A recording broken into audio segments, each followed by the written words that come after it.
Harry, pasensya ka na nga pala. Hindi mo na nakausap ng maayos yung daddy mo.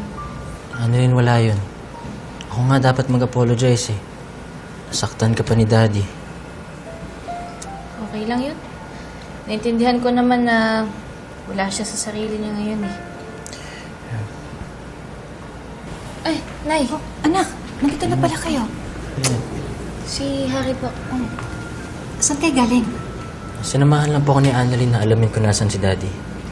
Ano? Pero tita, wag po kayong magalit. Pinilit ko lang po si Annalyn na samahan ako. Harry, kung may nangyaring masama kay Annalyn, kasalanan mo. Chang, huwag niyo na pong pagalitan si Harry. Ano, nakita mo ba ang tatay mo? Opo. Annalyn, may ginawa mong masama sa'yo si Carlos? Sinaktan ka ba niya? Hindi po, Lola. Hindi niya po ako sinaktan. Harry, nakita mo ang daddy mo? Opo. Hindi ko nga po ma-imagine na naging ganun po siya eh. Madumi. Out of control. Nakakaawa. Hindi niya nga po ako nakilala eh. He's completely different now. Ibang-iba na po siya. I hardly even recognize him. Hindi na po siya yung Dr. Carlos Benitez na magaling na neurosurgeon. Hindi na po siya yung daddy na nakilala ko.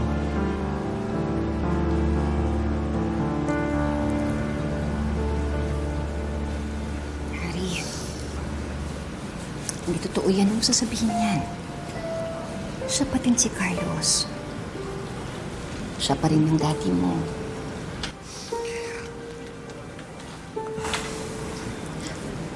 Alam ko na. Dito ka na lang matulog para may makasama ka. Sasamahan ka namin. Hindi na po ha? dito na nakakahiya po. Hindi. Dito ka na matulog. Doon ka na lang sa kwarto ko. Aayusin ko lang sandali, ah. Ayusin ko lang yung kwarto.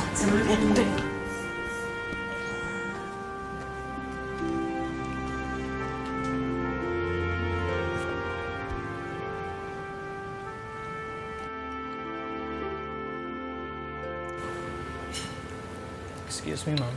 May nagpapabigay po sa inyo. Sa akin? Yes, ma'am. Are you sure? Po.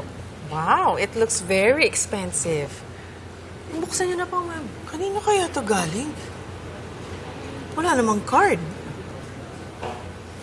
Let's find out.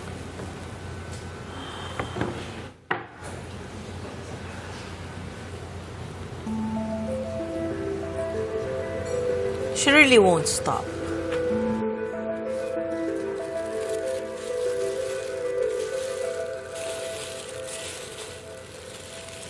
Ano yan, ma'am?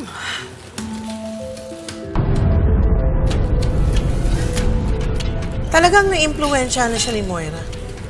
Ganito ang style ni Moira ng mga pananakot eh.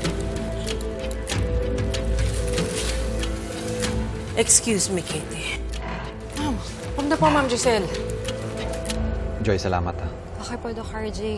Mag-iingat po kayo. Mag-ingat ka Zoe! din.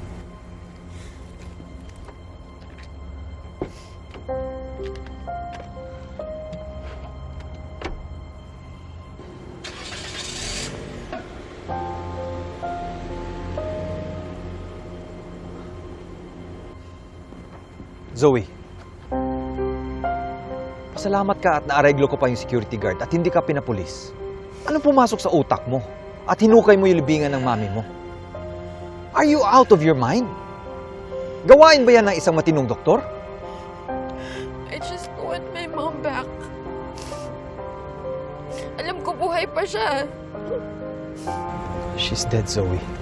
Kailangan tanggapin mo ang katotohanan. No! Hindi totoo yan! Dahil kahit yan ang sinasabi ninyo, nararamdaman ko pa rin na buhay siya. Unlike you, buhay ka nga pero hindi naman kita maramdaman. Alam mo, simula nung nawala si Mommy, panay-alalay ka na lang dyan kay Annalyn as if siya yung namatayan. Sila na lang yung priority mo, sila ni Tita Lynette. And you're always plotting your next move to win her back. Pinabayaan mo na ako. That's not true, Zoe. No! Hindi kita pinapabayaan. You're a liar! Alam mo, sana ikaw na lang yung namatay! Sana hindi na lang si Mami, sana ikaw na lang yung namatay!